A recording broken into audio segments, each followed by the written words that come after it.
Welcome to the Maximum Libertarian podcast. I hope myself and my guests can effectively explain why individual liberties are essential to building a stronger community and supporting and helping the growth of the Libertarian Party. So please go over to MaximumLibertarian.com to discover all the ways you can help grow this podcast. Now on with the show. Hello, everybody. Welcome to the Roanoke Valley Libertarians online discussion with the CEO of Crowds on Demand, Adam Swart. Since you started the company this past year, it says it's had a 400% increase in protest requests since in DC since Donald Trump came into office, and now it says that you're out talking about it because this has been a big subject that people since 2020, I guess the summer of love. You know, people were talking about there was paid protesters out there, there were bricks being dropped off. So let's start. How are you doing today? Hey, thanks so much for having me here. A little bit of information about my company. We've been around 13 years, so we were started in 2012. We have obviously expanded since then, both in terms of our nationwide reach, but also in terms of our capabilities. And we've also expanded in regards to a lot of the types of things that we take on and the tactics that we use. So yeah, I'm happy to talk about kind of the history of protests in the United States, kind of unpacking how all of that works.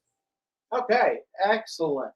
So you said, I was reading, it said that you started Crowds on Demand while you were at UCLA. What moment did you realize that this could actually become a real company? Was there a trigger, or was there an event that you said, let's rally people?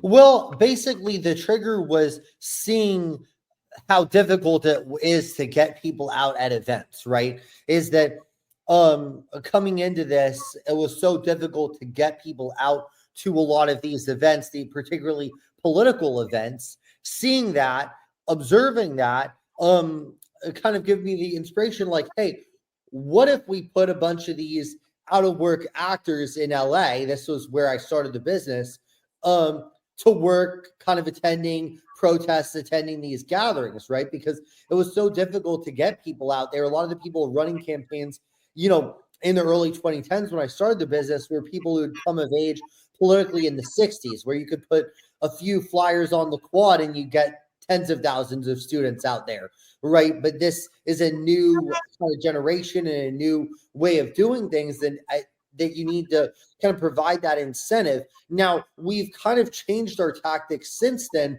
where now the people who we provide at events are people who are otherwise passionate about the subject. It's not, we're not providing people who are just random and don't care. We're providing people who are passionate. Okay. What was the very first paid crowd gig that you ever booked?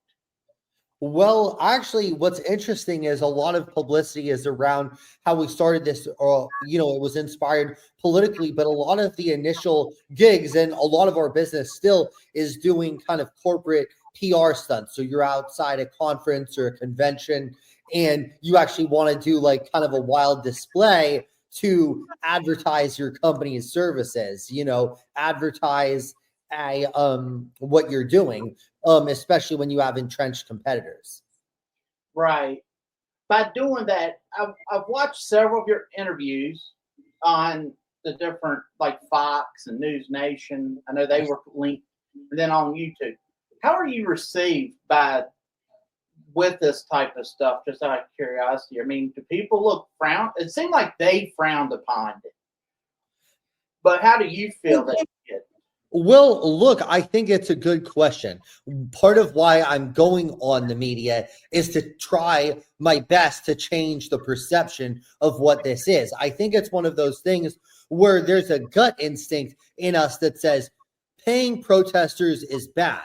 But when you actually unpack it, it makes a lot more sense, right? So you've heard my interviews with other people, so you know what I'm going to say, which is, number one, that it's actually an ethical thing to compensate people for going out because it democratizes who can actually come out to a protest, right? Whereas if you don't compensate people, you're going to have people who are disproportionately retired, disproportionately college students, people who have a low opportunity cost of going to a protest, right? Whereas what we do is by compensating people, we compensate people enough to compensate for their expenses, but not so much that they would abandon their convictions. Right. Okay. It says your site now does more than protests. Can you talk about some of the campaigns that you're, like you were talking about? I think it said flash mobs and things of that nature. Is that the other things that your company Yeah, now? so corporate PR stunts. We do we do corporate kind of PR stunts, like I was saying, if you want to generate a buzz at a conference. We also do phone banking, emailing, right? So like let's just say you're trying to lobby the local county supervisors about something. We would do that. We also do um canvassing. We do all kinds of things such as creating advocacy groups from the ground up, right? So it's not just providing the people, but we create a whole movements, right, from the ground up. So it's kind of an effective thing to do. Okay. So is that, I guess everything has its, like, being a protester is this is what you get for being a protester. Being on phones is this what you get, and then actually knocking on doors. I guess everything is. Well, yeah, there's certainly different jobs that aren't necessarily going to be treated different the same way, right? I would argue being a protester is harder than, for example, sitting in an audience. So, for example, we provide audiences. So let's just say you're worried your event is going to be like there's no one going to show up, and you're doing a big product launch, and you need 200 people there. We could provide those 200 people. Now, sitting in an audience for a press conference is a lot easier than waving signs out on a street when it's minus 10 degrees outside. So obviously those will probably be paid a little bit differently. Okay, yeah, you're right. What's the most creative or craziest request a client has ever made for you that you've actually accepted? Oh, we staged the wedding. We literally staged the wedding from the ground up because we had this girl who was maybe not exactly the most reputable girl who was marrying a wealthy gentleman from abroad. And they were worried that the family wouldn't approve of, her family and her friends. So we actually provided family and friends that were kind of stand-ins for her, right? And, people who look more like young professionals, right? And we even provided aunts and uncles and even the father of the bride so that she looked a little bit more credible. So we provided a little bit of a better context to that. I mean, that was pretty absurd if you think about it, right? Like your guests at your own wedding were essentially compensated. Right. Now, what's the smallest amount of people did she go, hey, I want a massive wedding, or this could be protesters too? Yeah. What's the smallest amount that I could request, and what's like the largest that you think you could provide? Whichever. The largest goes into the tens of thousands and can be a tens of thousands of people in multiple states. As you can imagine, that's not a large percentage of our business due to the high cost involved, right? Our average requests tend to be between 25 to 50, maybe 100, 250. Like we don't do that much over 500 people, right? So conversely, though we can provide smaller groups, like sometimes, especially if it's a more sustained thing, like, hey, I want 5 people to stand outside this office every day for a month, right? Well, we can do that. We don't, I typically say the lowest is 2 because I don't really like to do 1 because it's a little lonely to be just by yourself, but we can provide 2. That's kind of rare because I think there's different types of things that I would call critical mass to actually make a decent protest. So 5 is one critical mass, right? Okay, 5 has your attention, 10 is more attention, 20, okay, that's a real protest, right? 50, that's like a solid protest. 100, that starts to get large. So at each point, it's like more and more impactful. Oh yeah, absolutely. Um, Real quick, and I didn't. I saw that I believe it said that you helped Jerry Brown. That's When right. you came into it, are you do you have a political leaning that you go towards? Just No, I know you do it for.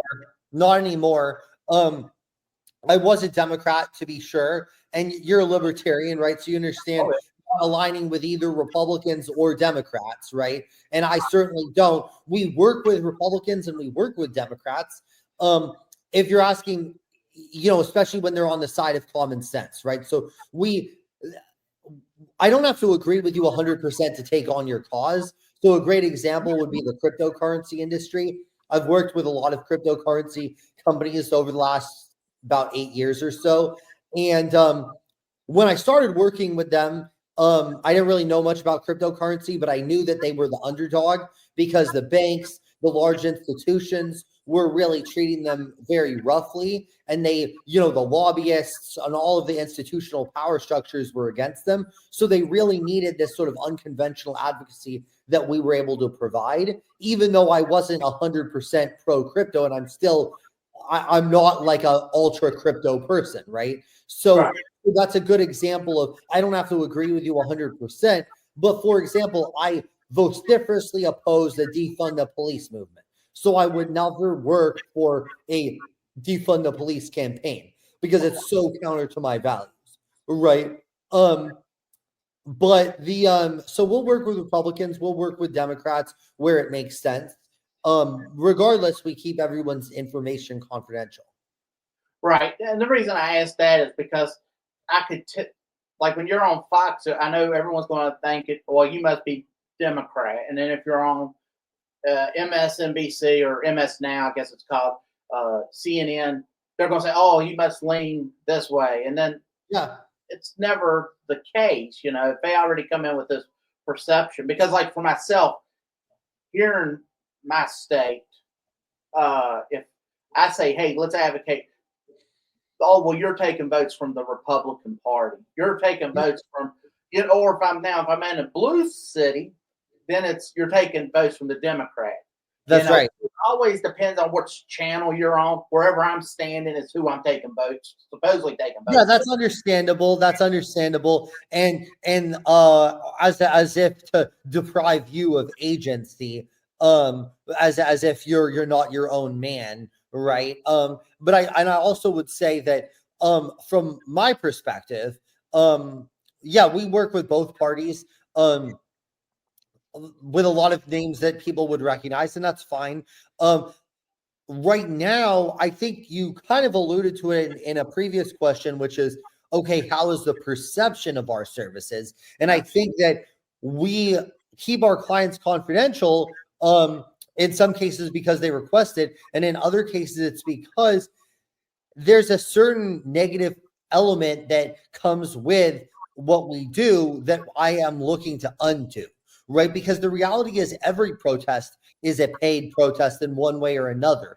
If you're a labor union doing a protest, your members are only there because they're told to be there. And if they don't go there, they're going to get a crappy shift. And if they do, they're going to get rewarded professionally, right? If you see Ted Cruz or Alexandria Ocasio-Cortez, is that who you have in the background there?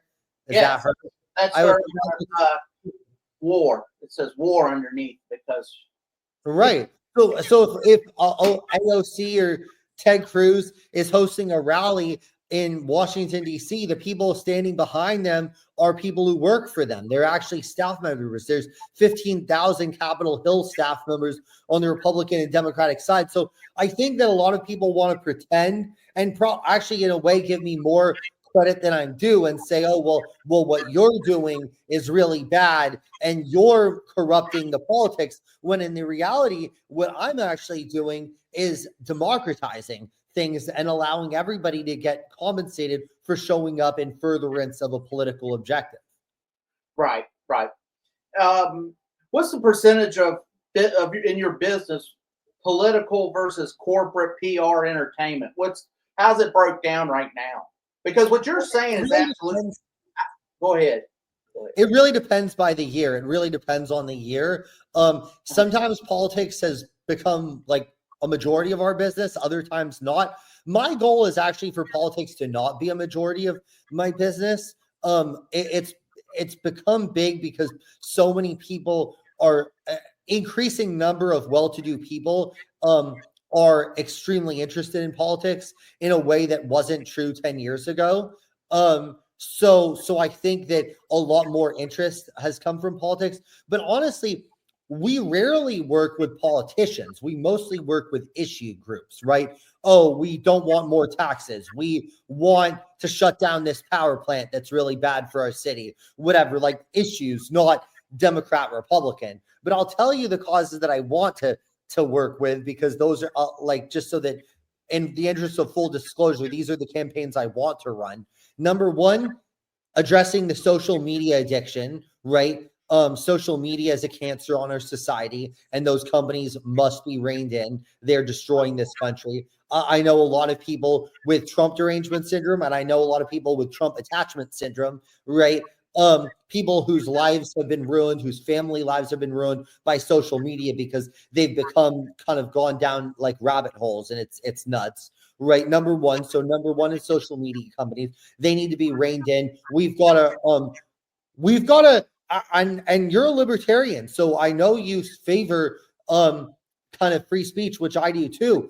And I 100% favor free speech. I don't think we should ban those platforms, but their very highly paid lobbyists have negotiated certain immunities for the company under certain codes where they're not liable. They can't be sued for certain things that happen under their platform. All I think is that we need to do away with that. You know what I mean? If we do away with that, then we're going to have a lot better results. They have too much immunity, so which is actually an example of government regulation, if you see what I'm saying. Because when one group gets immunity and the other group doesn't, that's actually government regulation and the government picking winners and losers, if you see what I'm saying. So that's number one. Number two, I want to take on the processed food industry. Coca-Cola, McDonald's, that's poisoning. They've killed more Black people than the Ku Klux Klan did with processed food. I mean, these people are guilty of the murder of many Black people. I mean, also whites and other races, but they target, like if you go to see McDonald's ads, like it feels like all of them, not all of them, but a lot of them have Black people in them disproportionately. Black people are like 12% of the population, 13%. And yet I feel like every time I see a McDonald's ad, it's always Black people that are in the ads. Why? Because they're trying to get Black people more addicted to this stuff. These are chemically engineered things that are engineered to kind of get you addicted and then kind of get you coming there twice, 3 times a day even. So they're more addictive than cigarettes in some ways, in my opinion. Third is make our cities better. I know my libertarian friends don't agree with me on this, but I love trains, buses, public transportation. I'm like very parks. Like I love all of these things, and our cities have unfortunately become overrun with kind of drug addicts and who are actually making life so terrible for people. We need to like completely get rid of this. We need to like, and it's not about government versus not government, because I know I'm on a libertarian talk show, but on the other hand, when drug addicts are terrorizing the community, that they're not kind of existing merely within their rights. This is actually abridging the rights of other people. So we got to let them know you can get treatment that should be paid for and that should be humane and in very pleasant conditions, or get the hell out of our cities. You know what I mean? And stay the hell out of our communities across the country, even outside the cities, because because we don't want that. So those are my 3 priorities, and I'm looking specifically to take on campaigns that align with those priorities. Okay. Now I tell you, the one thing at the Libertarian Party, and I've said and I've stressed to many people, like you're talking about the drugs, for instance, there's almost nothing I wouldn't legalize. And, but I think we've done such a poor job. We just say that, and then we just throw it out there. And then Yeah. There's consequences when you do different drugs, and I get it. Marijuana and beer, or alcohol, they're low, but Yeah. they can cause a big problem. So if we got to address that, and sometimes I think libertarians will just go, like you said, oh, let's get rid of the police and have we'll have a paid security force. And it's like, well, who's going to be that paid security force? How is any of that going to work? And Yes. that's the challenge you get into with libertarians, because I'm very sympathetic to libertarian views, because I generally don't want the government to mess with people. I'm very big on civil rights and people being afforded all the dignities in the world. My challenge is the most libertarian country in the world is Lebanon, right? If you want power on, you better pay the guy at the power company, right? Because otherwise you're not going to have power. You better have your own generator, right? You want clean water, you better have your own filtration systems. You want to be safe, you better hire private security, right? So Lebanon is sort of a libertarian. I mean, I don't presume to know how taxes are collected there, but I'm guessing if you don't want to pay, you don't pay, right? If you're important enough, you probably don't pay. And if there's anyone who works for the Lebanese government watching this, and I'm wrong, please correct me. I apologize. But I've been to Lebanon, and this was my impression of Lebanon, as it was a libertarian country. Whatever you want, you better pay for yourself, right? So the challenge is that, and a great example of this that I always point out is in 2020, there was a port explosion, right? Where they had all these like very dangerous, flammable goods that were in a warehouse at the port. Well, would that happen here in the United States? Probably not, because we have port authorities whose job it is to monitor, to decide what is or is not allowed in the port, right? And we have inspectors, and we have a functioning system there to ensure that, okay, what is allowed or not allowed in our facilities, right? So Lebanon doesn't have that. So as a result, there was this huge explosion at the port of Beirut that killed thousands of people, and that really like traumatized the city for like a long period of time with all these toxic fumes. So my challenge to libertarians is that we need to get you need to kind of explain how this will work more effectively, right? And I hate to say argue for gradualism, but gradualism is important. And for libertarians to say, okay, let's try it with one department at a time and see how we do. I totally agree with you on that. Larry Sharp, when he talks about he's going to be he's the nominee for the Libertarian Party in New York. He's going to be running for governor. And I know when he was discussing, like, let's say breaking down the Department of Education, you have like a tier system. You can just go in there and shut it down, but then it throws everything into a tailspin. And like Social Security, I think Social Security is a Ponzi scheme, and Sure. I would love to see it change, but we've got to discuss it. We can't just go in Social Security because they think I'm putting grandma and grandpa and everyone on the street. But in reality, we're headed, we're got a collision course coming, and something's going to have to change. Otherwise, we all lose. So in turn, let's say let's go. And I think that's where libertarians have failed. So yeah, and they've failed to kind of explain the agenda better, and I think that you've had a lot of I completely agree with all of that. But I think that libertarians are an important force in the ecosystem politically, because you need to have someone who demands answers for why do we have this agency? Why do we have that agency? I forget exactly how many, but I read there are over 100 armed law enforcement agencies in Washington, D.C. alone, right? I mean, that's an insane number of law enforcement agencies, all who have some degree of jurisdiction, all who are weaponized, all who we are paying to some degree, right? We as the taxpayers, right? So it's reasonable to ask why we have that, and to ask each agency to explain why we need it and why they can't merge with some other agency, right? And efficient, and create some efficiencies, right, within these agencies. Right.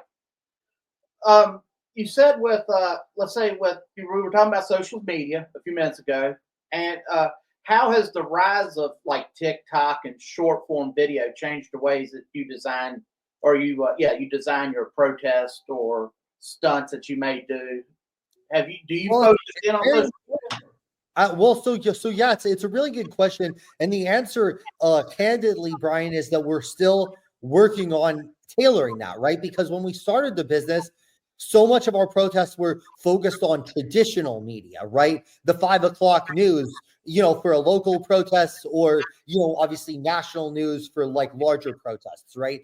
But now there is the ability to kind of go viral with social media, but it also creates more noise and echo chambers. So getting what you're trying to do across is hard. So on the one hand, getting the word across to a particular echo chamber is easier than it's been before, right? So if I'm saying I want to make sure that the video game community hears about something that I'm doing, I can do that, right? But if it makes it hard when your goal is a more nationwide objective, because it's so much harder to do that now, because there's so much news, and I'm sure you've noticed this within your life, is I'll mention what I think is a big story to somebody but that other person is either a right-wing or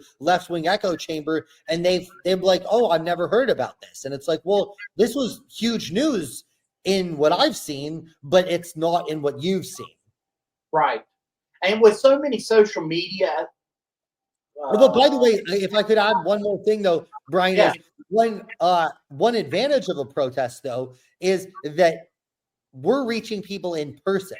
So in that sense, we can transcend the echo chambers. So when it comes to online and how it's viewed in media, mass media, social media, is harder to control. But if you are walking by a protest and you see respectful, articulate protesters handing out flyers and conveying their views, then that is actually, it doesn't matter whether you would have seen it online or not. We can reach you that way, right? And you can judge for yourself based on what you can see with your very own eyes. So there is a value in this era where we're so saturated with our phones or computers, iPads, all kinds of things, smartwatches. Now, protest is a way, or in-person events are a way to actually reach people, and that transcends those sort of barriers. Oh yeah, because I was going to say, we have now so many social media apps. Like I'm part of the American Legion and AMVETS and Libertarian, and it's like to get to reach the different kids or younger folks or different people, you have to be on all these different social media, and it becomes exhausting because I don't know how to. I know I'm not using Facebook to the best of its ability, but now Facebook's for the old people. It's TikTok and Snapchat and whatever else. And then I don't like getting into social because, like you said, it's an echo chamber. I don't want to hear just right. I like hearing a different side to try to change. Like, here's my idea, change my mind, and if you can, then maybe I can make mine better. Yeah. Has there ever been a campaign where you were hired to end up changing the client's own opinion on the issue? Or even your mind, where you were like, I don't really believe in this, but then you see the protest. Where my opinion was changed. Oh yes. So I can't speak to my clients' opinions, but certainly my opinions have changed on a lot of issues once I've hired. And crypto was a good example, but a lot of other issues like that I was not aware of. Like under the Biden administration, we worked with a lot of conservative groups and causes, and I did not realize the extent to which they were kind of debanked and kind of discriminated against by corporate America in the Biden era, right? That like conservative advocacy groups that did not do anything violent, didn't do anything wrong. Maybe they had a message that was offensive to some, but they were denied banking relationships. They were denied They were taken off social media. They were essentially like they were basically left for gone because they were being tried to erased, right? Like the government, it felt like, was trying to erase them, and the government would basically kind of deny responsibility because they would say, oh, well, this was the actions of corporate America, right, of the social media companies or the banks. But so much has emerged to show that the Biden administration pushed those banks and the social media companies to take these actions, right? So and because the government has so much sway over those companies, they did it. So it was more or less the government acting and the government pretending like it was corporate America acting. So it's a big concern, but I also have to say that I condemn that the Trump administration, is doing a lot of these same things, and some of it under the guise of stopping anti-Semitism, which is a really hollow excuse for basically cracking down on critics. So I'm not here to shill for Republicans in any way. I think both parties have really failed on free speech. Trump promised to be a free speech president. I don't think he's lived up to that. So, but I think Biden was one of the most anti-free speech presidents at least in my lifetime. Probably since Franklin Roosevelt. The most anti-free speech president, or at least visibly so. Maybe others took action behind the scenes, but both Biden and Trump have not really been free speech presidents. Oh yeah. It said that you turned down $1 million. Let's see. You famously turned down millions of dollars to organize an anti-Trump protest after 2016. Is that a true statement? And can you walk us through how did you? Yeah, it was within the past year. The reason for that, and just to be clear, because everybody was like, "Oh, he turned down like a ludicrous amount of money." Oh, the contract was worth that much. So I just want to say, like, I didn't say no to $20 million for me personally. It was, I would have made some money off the contract, but it was a contract for $20 million. So there's a lot of stuff that circulates on the internet. So I have to address that. But the thing is that the reason I did do that though, was because it was so ineffective that I just felt that I wanted to send a message by publicly refusing this, that the Democrats need to have much better tactics. And if you try the same thing over and over again, which is what they've been doing, oh, Trump's racist, Trump's sexist, Trump's a dictator, whatever, right? And forget whether that's true or not. Maybe it is true. But forget if that is true or not. It's not working. You need to bring in a broader coalition of people, and the Democrats are fundamentally failing on that, right? So that is why I turned it down. You need smarter tactics that go more outside the box. Right. Well, that makes sense. When you hire a protester, are they allowed to say they're a paid protester, or do you try to have them remain silent? Does that change the view of the protest? Well, my challenge with that is that I would totally support having all protesters disclose that they're compensated, as long as we extend that to meaning we all have to say our ulterior motives for going to something, right? So if you basically, because the premise of saying, so what's the premise of saying, oh, you have to disclose you were paid? The premise is that you have an ulterior motive to attend beyond the fact that that you agree or disagree with that cause, right? So if you're going because you're trying to get laid, because some cute girl is there and you're trying to get laid, I would consider that an ulterior motive, wouldn't you? Right. Yeah. And what would you value that ulterior motive at? Maybe a couple $100, right? Like, oh, it's worth going there. And you see what I'm saying? Right, so, yeah. so I'm trying to put a value on this. So if my union leader told me I should go to this thing, and while I'm not expressly told I have to, essentially the consequence of not going might be a worse shift. So how would you value that? Maybe I would value that as $500, right? Because if I didn't go, maybe the value of that worst shift would be $500, right? It will have lost value to me, right? So I'm very much okay with the idea that we should reveal our ulterior motives, but I'm not willing to do it unless everybody else will do it. Okay. I just didn't know if I was the paid protester, if you try to say, hey, just say you're here for the event. Don't try to say I don't go, hey, I'm a paid protester. I don't know what I'm doing here. I just got handed a sign. Well, I would hope that they wouldn't say that. Well, because if I paid for it, I don't want the media be talking to these folks and then they're acting. The number one, to answer your question a little bit more directly, we're typically, our people are generally not told to proactively disclose that they're being compensated. Moreover, they're all people who agree and are passionate about the cause. So if they were interviewed by the media, they'd be able to articulate their position. That doesn't mean 100% of our people are going to be able to do it 10 out of 10, but it means that that's what we're going to provide, which, by the way, is much better than the randos that you see at most protests. Correct. Is there a way that is there a way that you can ensure like government agencies or bad actors aren't getting infiltrated into your thing? Because here you just doing your business, and then someone comes up and they start trying to hijack your event. How do you?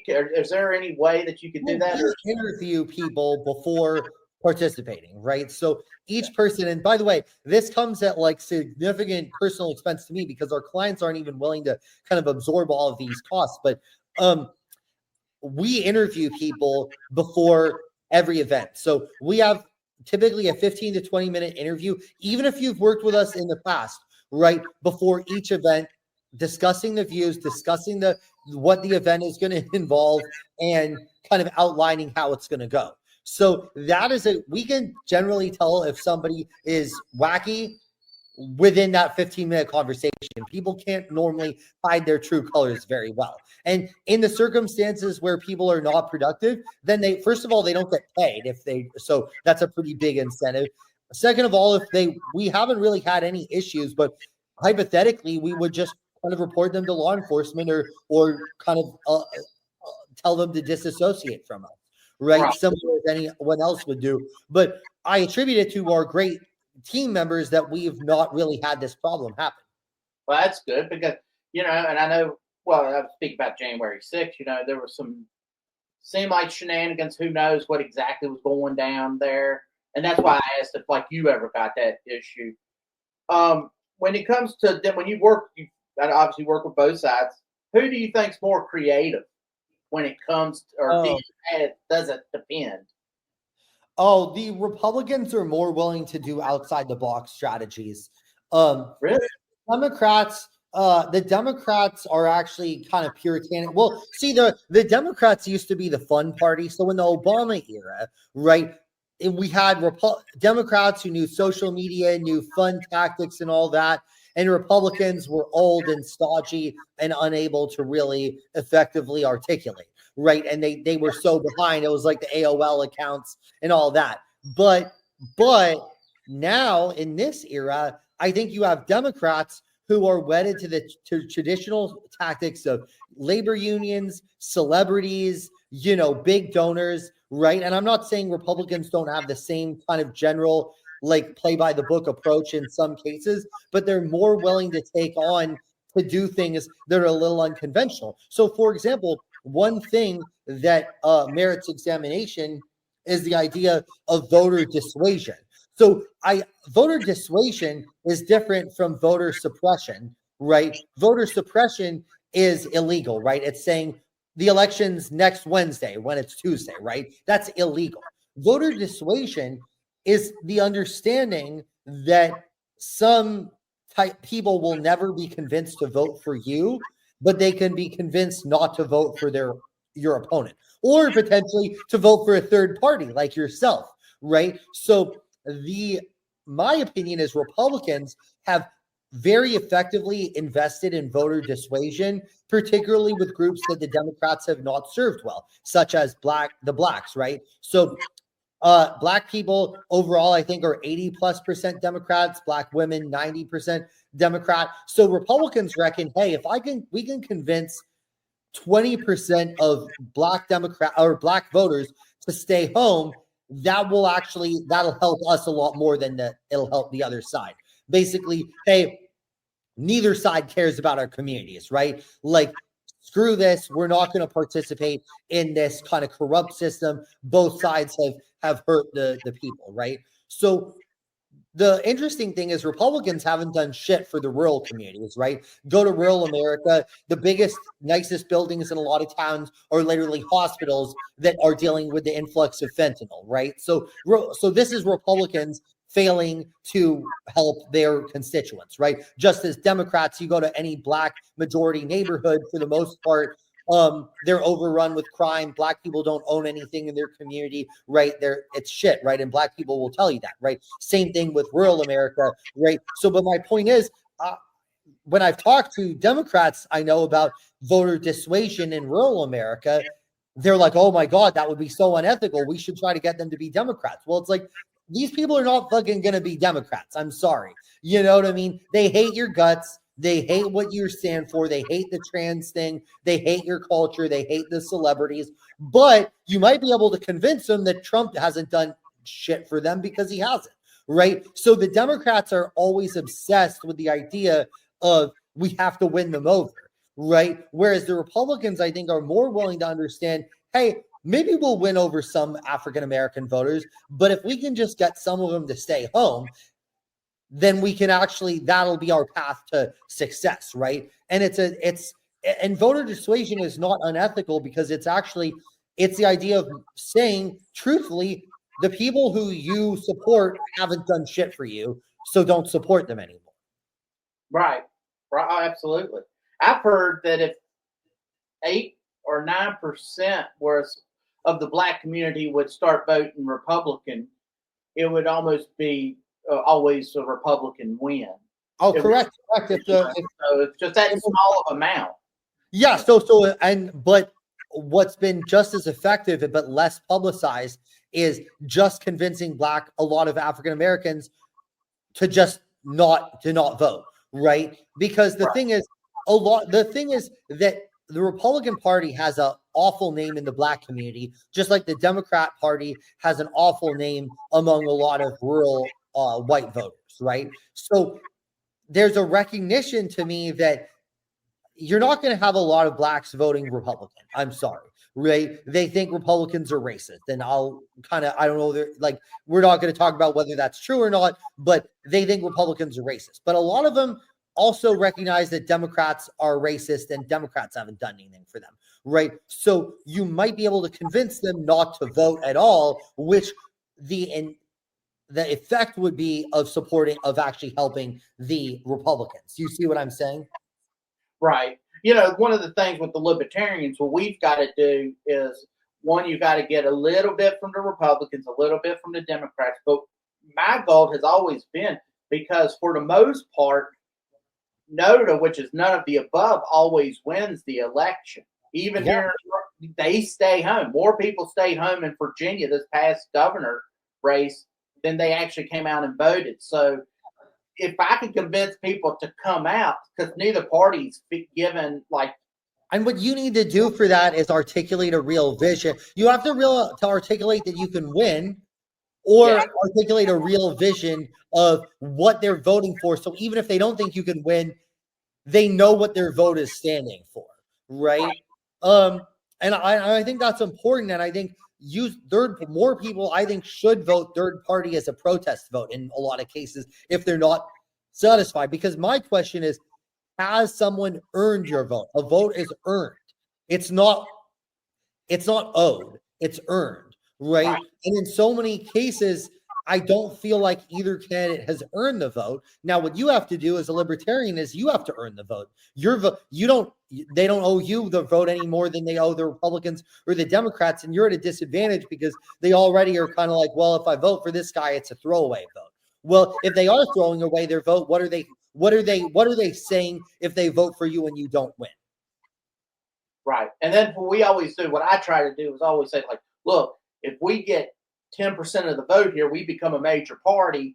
We don't have to collect signatures. I mean, the American system of government is sort of stacked against multi-parties, right? Because so in a lot of countries that have parliamentary systems, if you could, and that don't have one seat per district, right? Like, then you could start winning seats in Congress, and then you would be the balance of power. So then you could say, hey, we'll vote for the Republicans, but you could tell Mike Johnson, well, if you're continuing to endorse the Trump administration's overreach, we're going to support the Democrats. You see what I'm saying? You'd have that even if you had 10%, right? Which I think 10% of Americans probably are libertarians, if not more. I would say 10% Americans are probably hardcore libertarians, and another 10, 15% are probably like low-key libertarians, you know?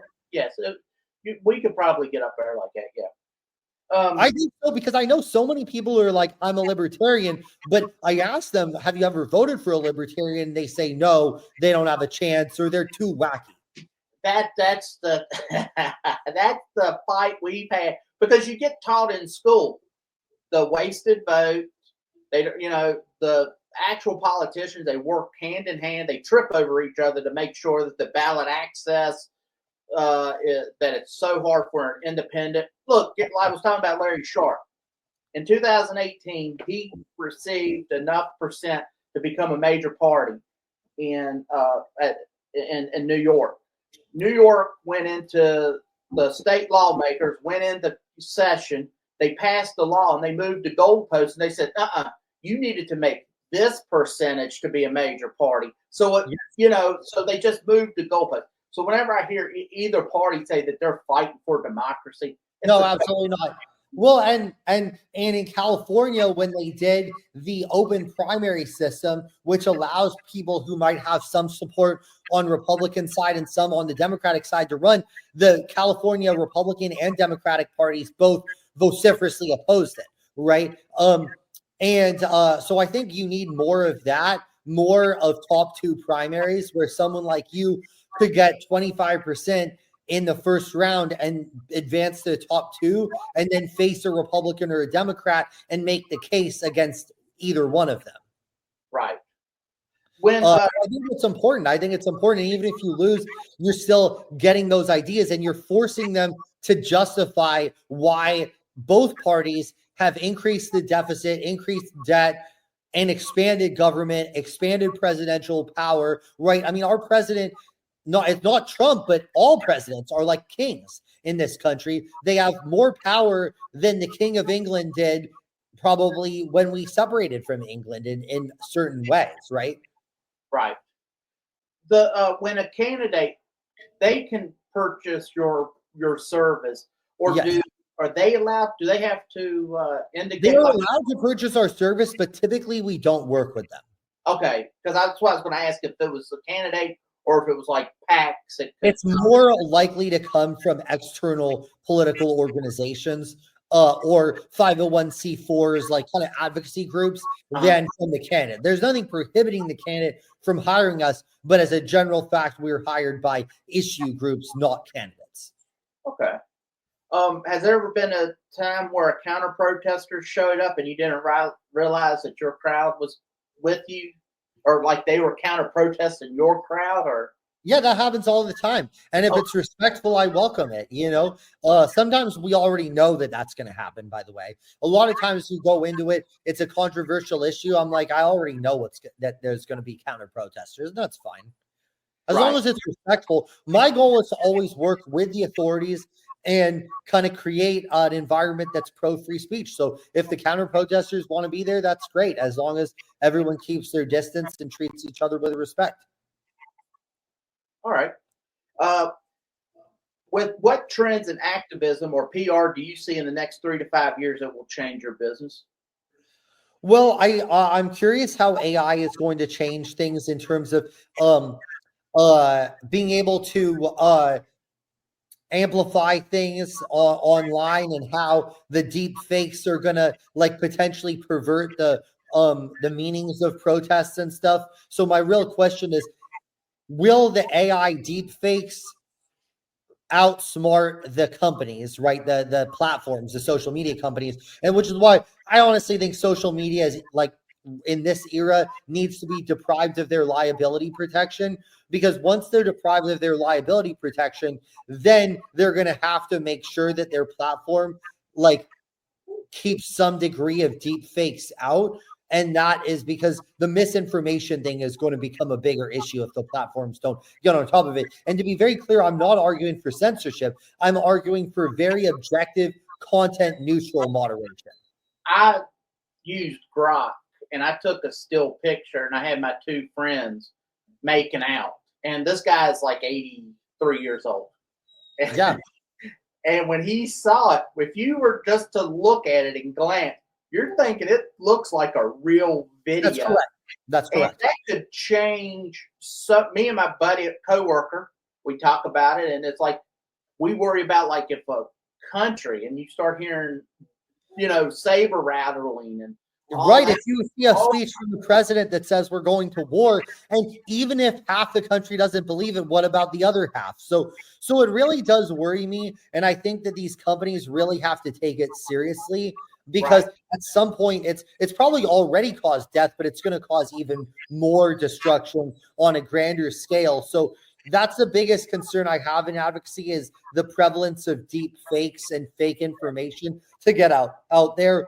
I don't support censorship, but I think that the stuff like specifically on Twitter, X, like some of this stuff out there is just wild. And the things that just pops into my feed are just wild fabrications or like completely like crazy stuff. So I think that we need to make sure that we rein that in. Oh, and I don't know, like you want to be, I don't want to stop it because it's going to happen, but you got to figure out can we control it? Or is it like the toothpaste, once it's out of the tube, it's out of the tube, I'm in agreement with you, and I don't know, but I do. When I saw just that movement, and then I saw my buddy, he laughed, but at the same time, he was not finding it funny, If you could wave a magic wand, what's one service right now that you would like to see your company do? What it be online right now? What we don't do. The one thing that we have not done much of is we haven't been as focused on social media, but it's something in demand for our clients. So it's one thing that we're looking into right now. We subcontract a lot of that, but I'd love to be able to do better in that department. All right. And let's see, the final question that I've got here is, what advice would you give a 20-year-old today who wants to build something as unconventional as you did? Start slow. Ideally, it's great if you're 20. That was the age I was when I started the company as well. So 20 is a great year because you can start while you're still in college, and the stakes are low, because if you fail, like, this is a great country where we respect someone who tries and fails. So try it while you're still in school. See if, try everything. If it doesn't work, then you can always move on. But it's much harder when you have a family, wife, kids, mortgage, to start something totally new and risk it all, because what's great about starting business in your early 20s is you're not risking as much. So you have more wiggle room to experiment with kind of crazy things. So I would say if you're 20 and thinking of something unconventional, like, dip your toes in the water and see what happens. All right. Well, that sounds good. Thank you so much for coming on. Thank you, Brian. Once again, this is Adam Swart from Crowds on Demand. You can go there to this link and you would be able to see. Let's see, there we go. You can read more about it. I think you do better in long form. I think everyone does even an hour, because like when you have only 4 minutes, you just say the same thing. They say the same thing. It's and then you kind of you don't get a complete picture. I always like long form cable news. Always like there needs to be a little more confrontation, more like rather than being able to unpack things. So I love this format. I love chatting with you. Best of luck. And I love working with my libertarian friends to hold both parties accountable. Oh, absolutely. All right. So thank you. And I heard you talked to Bubba the Love Sponge yesterday, I believe. He announced it on his radio show. So I look forward to hearing some more from there. All right, my friend. Absolutely. Thank you so much for coming on. And for everyone else, thank you for listening. As I said before, please go to MaximumLibertarian.com. That's how you can help the channel. And you can go over to the Libertarian Party of Virginia, lpva.org or rblp.org to find out more information about us. Join the party, break the two-party system up, and let's be free. So until next time, my friends, have a good night.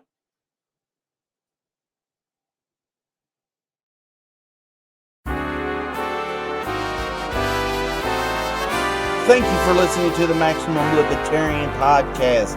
Visit MaximumLibertarian.com to help me grow this podcast. So until next time, my friends, stay centered.